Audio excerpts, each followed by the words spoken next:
Praise the lord.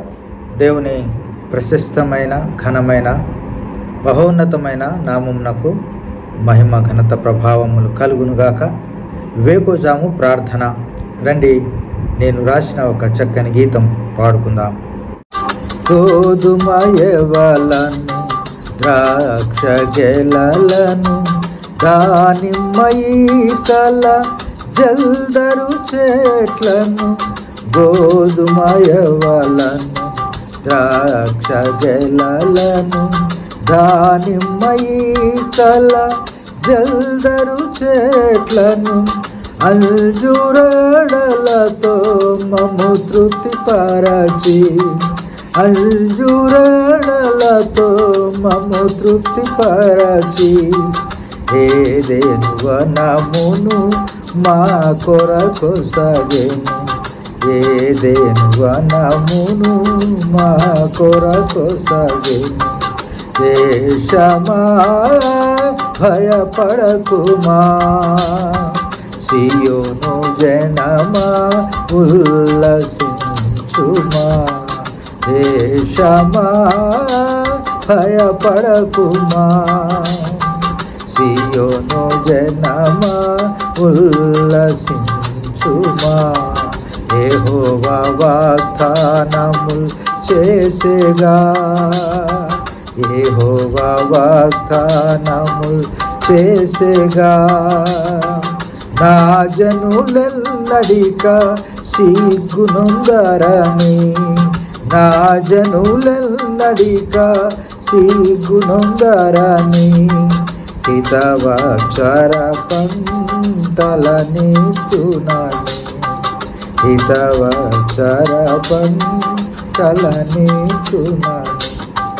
దేశమా భయపడకుమా, సియోను జనమా ఉల్లసించుమా. ఈ దినపు వాగ్దానం యోవేలు గ్రంథం 2వ అధ్యాయం 21వ వచనం. దేశమా భయపడక సంతోషించి గంతులు వేయుము, యెహోవా గొప్ప కార్యములు చేసెను. ప్రియమైనటువంటి దేవుని జనాంగమా, చదువుకున్నటువంటి ఈ వాక్యం చిన్న ప్రవక్త అయిన యోవేలు ద్వారా ఇశ్రాయేల్ ప్రజలకు దేవుడిచ్చినటువంటి ఓదార్పు వాగ్దానం. ఇశ్రాయేల్ ప్రజలు దేవుని మర్చిపోవడం ద్వారా దేవుడు కోపగించి ఆ దేశం మీదకి గొప్ప కరువు పంపించడం, వారి పంటల్ని చీడపురుగులు నాశనం చేయడం, కరువు దేశమంతా విలయ తాండవం చేయడం ద్వారా ప్రజలందరూ ఆకలికి అలమటించి చనిపోవడం జరిగినప్పుడు ఈ యోవేలు ప్రవక్త ద్వారా దేవుడిచ్చిన హెచ్చరికలను బట్టి దేవుని తిరిగి ప్రార్థించాలని ఒక నిర్ణయం చేసుకొని ఉపవాస ప్రార్థనల దినాలు ప్రతిష్ఠించి చిన్నలేమి పెద్దలేమి ప్రజలందరూ యాజకులు గోనెపట్టలు కట్టుకొని బూడిదలు పూసుకొని ఉపవాసం ఉండి ప్రలాపించి దేవుని ప్రార్థించగా దేవుడు కరిగిపోయి తిరిగి ఆ దేశం మీదకి మరి వర్షాలను పంపించి సస్యరమను పండించి ప్రజలకు క్షేమాన్ని ఇచ్చినటువంటి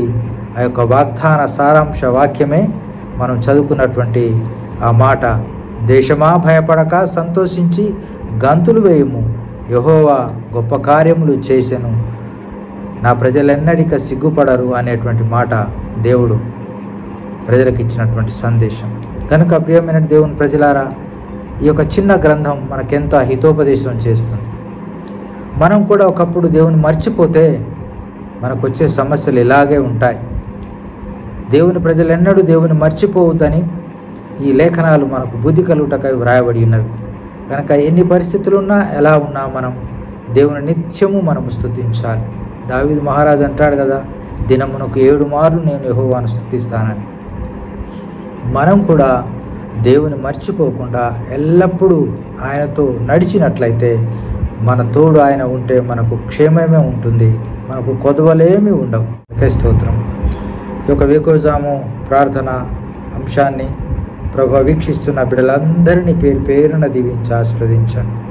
వారికి రావాల్సిన ఆశీర్వాదాలు మెండుగా దయచేయండి. వారి ఆలోచనలు, వారి కోరికలు, వారి అవసరాలన్నీ తీర్చమని ప్రార్థిస్తున్నాం. వారి కుటుంబాలలో ఏది కొరతగా ఉందో మీకు తెలుసు కదా నాయన. వారి కొరతలన్నీ తీర్చే దేవుడు తండ్రి. ఇశ్రాయేల్ ప్రజల మధ్యలో జరిగినటువంటి నాయన మరి ఆ కొరతలన్నింటినీ ప్రభువా వారు పశ్చాత్తాపడి ప్రార్థించగా నువ్వు క్షమించావు, వారికి తిరిగి స్వస్థతనిచ్చావు. మెండైన దీవెనల చేత ఆ దేశాన్నే నువ్వు ఉద్ధరించావు కనుక ప్రభువా మమ్మల్ని కూడా ఆ విధంగా ఉద్ధరించి నడిపించమని ప్రార్థిస్తున్నాం. ఈ సమయంలో ప్రభువా మరి మా దేశంలో ఉన్నటువంటి చిన్న రాష్ట్రం నాగాలాండ్ కొరకు ప్రార్థిస్తున్నాం ప్రభు. అక్కడ ఉన్నటువంటి ప్రజల కొరకు ప్రార్థిస్తున్నాం. ముఖ్యమంత్రి ప్రభువా శ్రీ నిఫియోరియో కొరకు ప్రార్థిస్తున్నాం. చక్కని పరిపాలన అందించడానికి సహాయం చేయండి. అక్కడ ఉన్నటువంటి FMPB పరిచర్య కొరకు ప్రార్థిస్తున్నాం. పరిచర్య అంతా దీవించి ఆశీర్వదించండి. ప్రపంచంలో ఉన్న దేశాలలో మెక్సికో దేశం కొరకు ప్రార్థిస్తున్నాం. అక్కడున్న ప్రజల కొరకు క్షేమం కొరకు ప్రార్థిస్తున్నాం.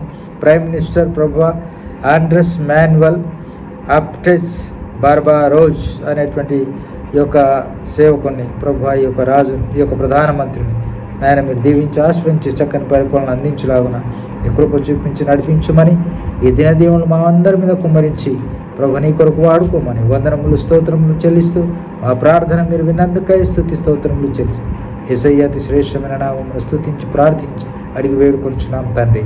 ఆమేన్.